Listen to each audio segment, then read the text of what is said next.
Suffering is the integral part of human existence. Our life is often full of different forms of suffering, like physical suffering, when we get injury, for example, become ill, or get old. Our life is also very full of mental suffering, which is so hard to cope with, such as sadness, loneliness, betrayal, abandonment, or loss. Although suffering is built in each of us, we have the capacity to liberate from it. And reassuring is the fact that many of us, somewhere along the way, after so many obstacles and failures, come to realize that suffering cannot really cause any harm, only if we can comprehend the true nature of reality, the true nature of our own existence. In other words, understanding the essence of reality and one's own existence is a great means of finding the way out of suffering. And now let's see how a great Hindu master, Bhagavan Sri Ramana Maharshi, instructed people as to how to overcome the state of their hardship and pain.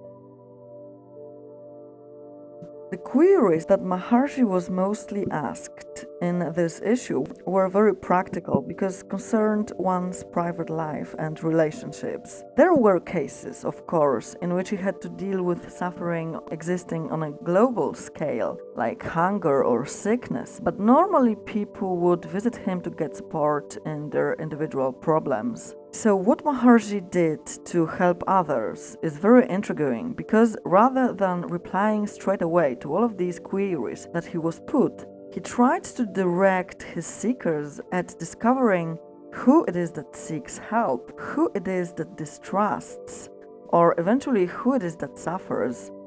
It cannot certainly be our true self, our true essence, because the true self, which is eternal, transcends any form of seeking, distrust, or suffering. It raises above all of them.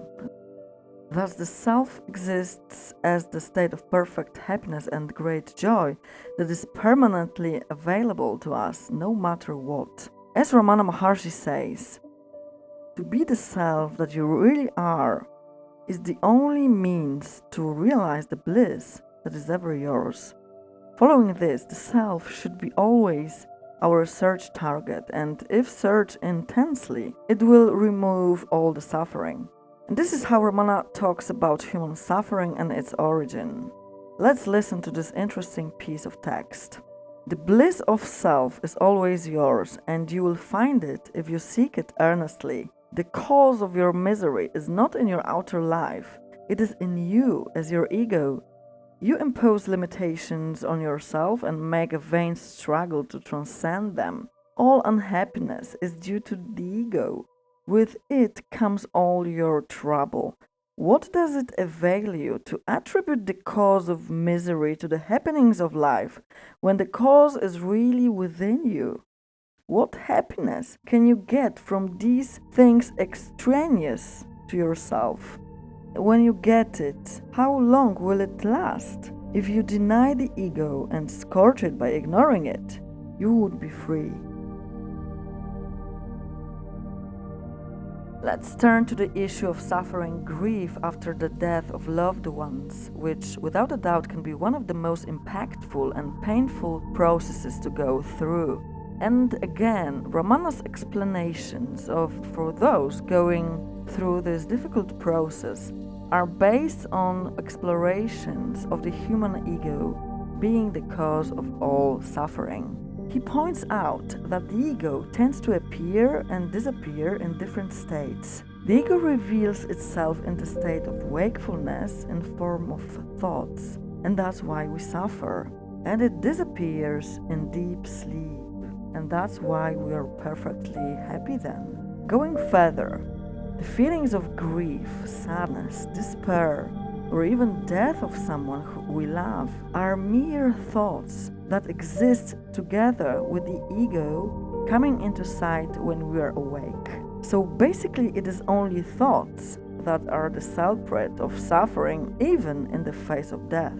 You may be asking now how to hold up and cope with those intrusive thoughts flowing from the ego in waking state. Ramana Maharshi offers a practical and very helpful piece of advice. He encourages to make an effort to change the perspective, to think for whom thoughts appear and where they originate from.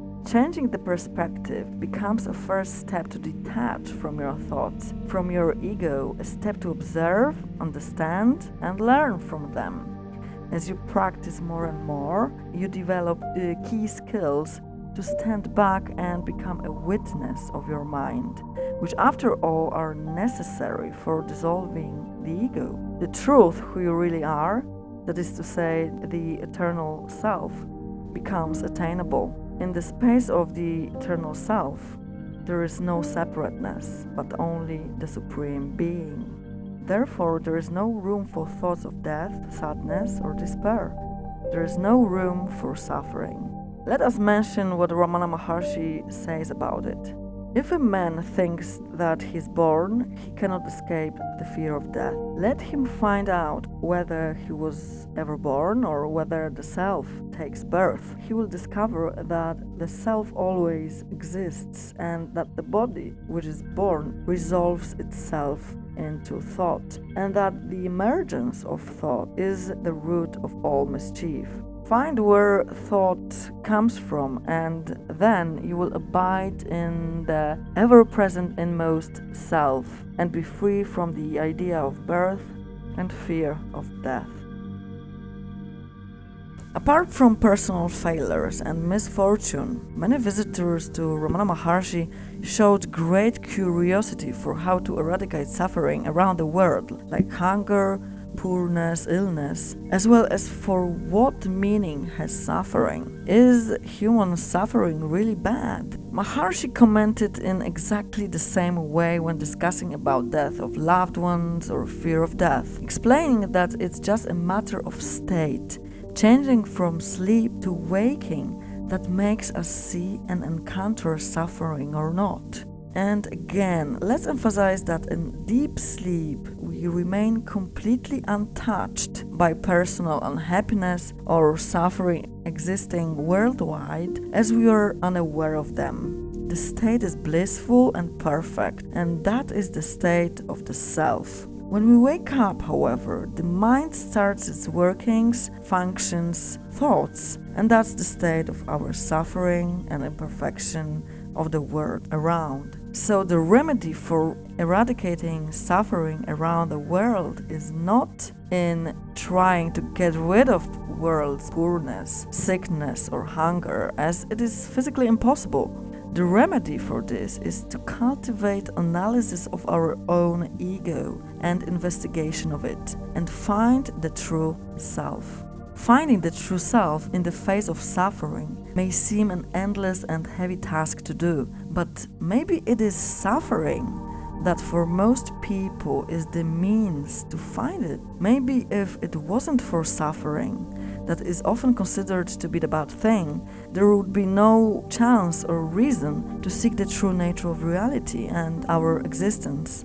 Maybe it is a necessary part of the divine plan.